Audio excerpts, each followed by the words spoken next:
We want to encourage them to stay the course and to do not relent on this.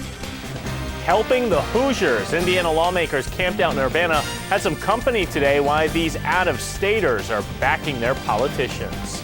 Plus, cold weather won't stop them, but snow and ice will. How the rough winter weather has affected runners training for the Illinois Marathon. This is a big problem for the local economy. You know, the community needs full-time jobs. And contract negotiations take an ugly turn as a labor complaint is filed against the U of I. Can the unions try and avoid a strike? ABC News Channel 15 Nightside starts now.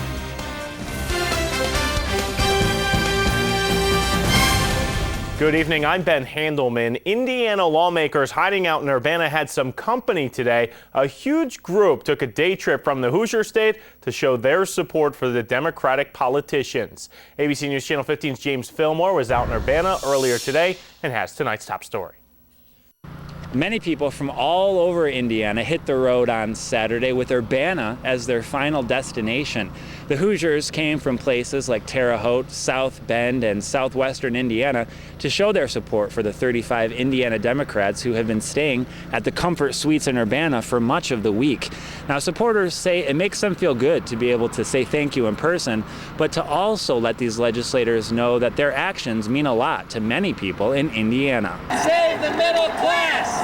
Save the middle class! As Democrats, it's our responsibility to stand up for the working man and woman in the state. Jean Breaux was just one of the many people who gave up their Saturday to show the Indiana legislators support. I just really hope to encourage them to stay the course, to not relent under any kind of pressure that the governor may be threatening or trying to impose upon them.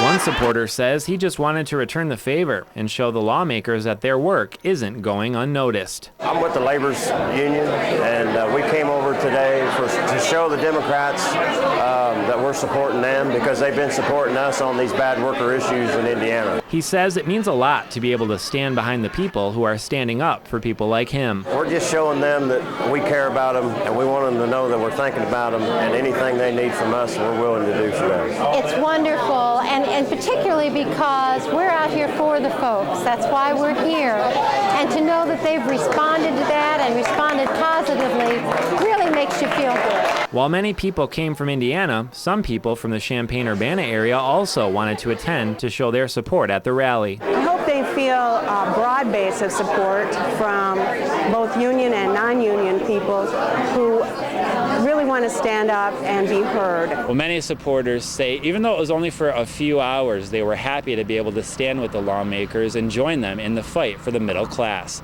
In Urbana, James Fillmore, ABC News Channel 15. Well, many of the supporters say they only traveled to Urbana for the day. They say they plan to return to Indiana shortly after the rally. Is there fraud among workers' compensation programs for state workers? One of Illinois' top lawmakers wants to take a closer look. Illinois House Speaker Michael Madigan wants a statewide audit. Now, this audit would look into all workers' compensation claims made in the last 4 years, policies that prevent fraud, and settlement procedures. The move comes after a Southern Illinois newspaper, the Belleville News Democrat, found out the state paid out nearly $10 million in workers' comp awards, almost 400 employees at a state prison. Those payouts are already under investigation. Runners are hard at work training for the Illinois Marathon, and with their endurance, almost nothing can stop them from running at their best race. Well, except, of course, for Mother Nature. ABC News Channel 15's Liz Loheis explains how the recent wacky weather has affected training efforts. Liz. Just when we thought spring was here, we got dumped with another batch of winter weather. And the snow and ice proves too much at times for runners training outside. They say cold weather doesn't bother them, you just put on more layers.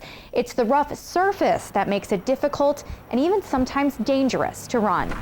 Trying to run on the ice and the packed snow makes it a little treacherous. Muscles ache a little bit more because you're slipping and sliding. We ran in snow maybe 2 or 3 weeks ago, and my son got a muscle pull, and I had to slow down.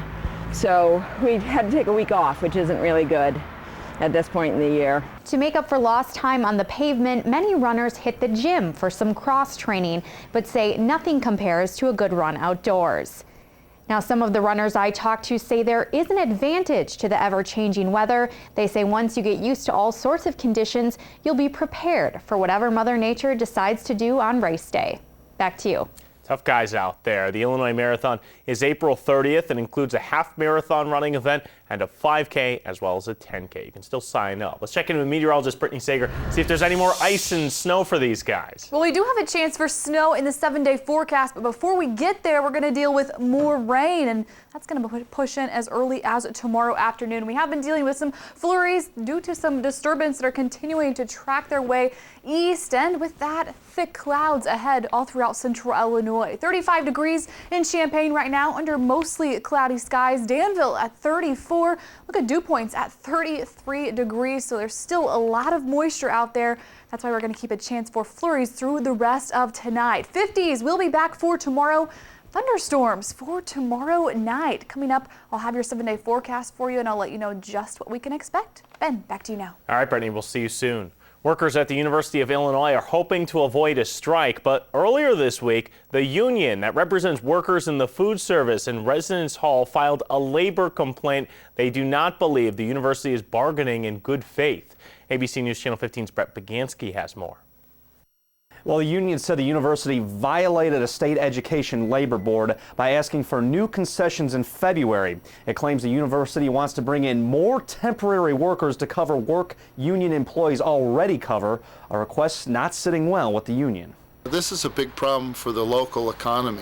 You know, the community needs full-time jobs with benefits. A strike may still be in the cards for nearly 800 university employees who work in the dining halls and dormitories. The union says very little progress has been made when talks broke out in June. There's been a lot of shouting. They've walked out of the meetings. I mean, they've shouted at us, and they've walked out of meetings. There's been some very unprofessional behavior at the bargaining table. But the university sees it differently.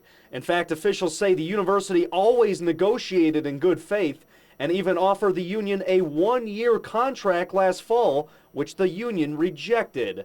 The university also claims the union brought new demands to the table in January, but the union says it was simply reintroducing an old proposal from the summer. We really have gotten nowhere for trying to be reasonable and cooperative with the university, and so we felt that it was time to file a charge. Although Ricky Baldwin and the union are hoping for the best solution, he says his organization is still planning for the worst. I would think the university is a land-grant institution and has an obligation to the public, to the community, and we think they should be a better citizen. The union is asking for a pay raise for some of the lowest paid workers at the university. They're also looking for more job security and rights to vacant university jobs, and the union filed an intent to strike back in January, which gives the bargaining committee the power to call a strike.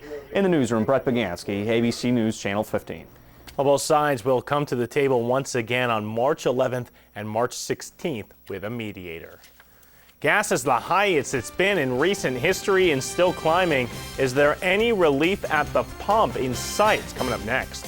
And later in sports, Illini try to improve their tournament resume with a home game they actually really can't afford to lose. Stay with us on ABC News Channel 15.